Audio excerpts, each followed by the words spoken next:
Hello दोस्त, नमस्ते, प्रणाम। मैं आपकी सुनीता सिंह स्वागत करती हूँ सभी का। मैं भोले बाबा का चर्चा लाई हूँ। कैसा लगे आप लोग जरूर बताइएगा दोस्तों। जब से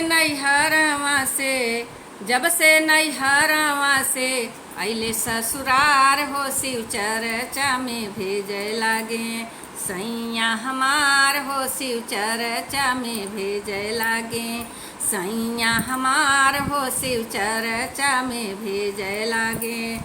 अपना त पूजा करे भोले भंडारी का, हमहु से पूजा करवावे त्रिपुरारी का।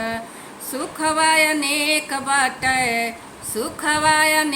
बाटे इनकर करताल हो, शिव चर्चा में भेजे लागे सैया हमार हो, शिव चर्चा में भेजे लागे।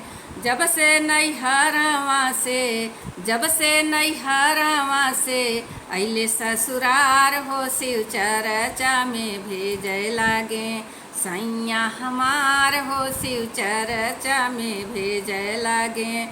पहिल जब अइले शिव चर्चा, पहिल हम अइले शिव चर्चा।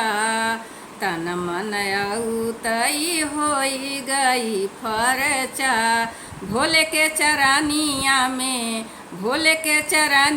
में सुखवा अनेक हो, शिव चर्चा में भेजे लागे सैया हमार हो, शिव चर्चा में भेजे लागे। दया बरसावत बाटे हमरे भोले बाबा, दया बरसावत बाटे हमरे भोले बाबा। एत प्रसिद्ध बाटे काशी हमरे बाबा, एत प्रसिद्ध बाटे काशी हमरे बाबा। नमवा अनेक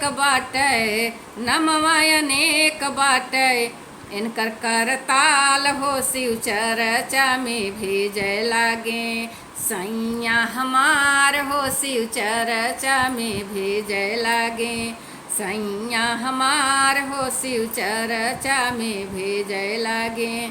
पहले में दया मांगा, दूसरे में चर्चा, तीसरे में नमः शिवाय मन कैल फरचा।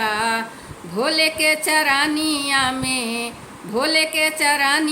में सुखवा पार हो, शिव चर्चा में भेजे लागे सैया हमार हो, शिव चर्चा में भेजे लागे सैया हमार हो, शिव चर्चा में भेजे लागे।